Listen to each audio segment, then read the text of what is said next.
ఎన్నో ఏళ్ల కళ. క్వారీల్లో ఎన్నో తరాల నుంచి పనిచేస్తున్నా కూడా కూలీలు మిగిలిపోయిన వడ్డెర్లు ఏదైతే ఈరోజు కూటమి ప్రభుత్వం వచ్చాక 33% వడ్డెర్లు కేటాయిస్తూ గౌరవ ముఖ్యమంత్రి గారు నిర్ణయం తీసుకున్నారో దాని పట్ల రాష్ట్ర వ్యాప్తంగా ఉన్న వడ్డెర్లందరూ కూడా హర్షం వ్యక్తం చేస్తూ ఉన్నాం.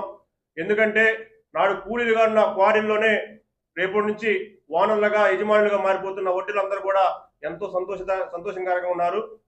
గత ప్రభుత్వంలో వడ్డెర్లను కేవలం ఓటు బ్యాంక్గానే ఉపయోగించుకున్న జగన్మోహన్ రెడ్డి గారికి ఇచ్చిన మాట 25% ఇస్తా ఉన్న ఎలక్షన్ హామీని మించి 33% ఇచ్చిన కూటమి ప్రభుత్వం ముఖ్యమంత్రి చంద్రబాబు నాయుడు గారికి వ్యత్యాసం రాష్ట్రంలో ఉన్న వడ్డెర్లు మొత్తం గమనించాలా.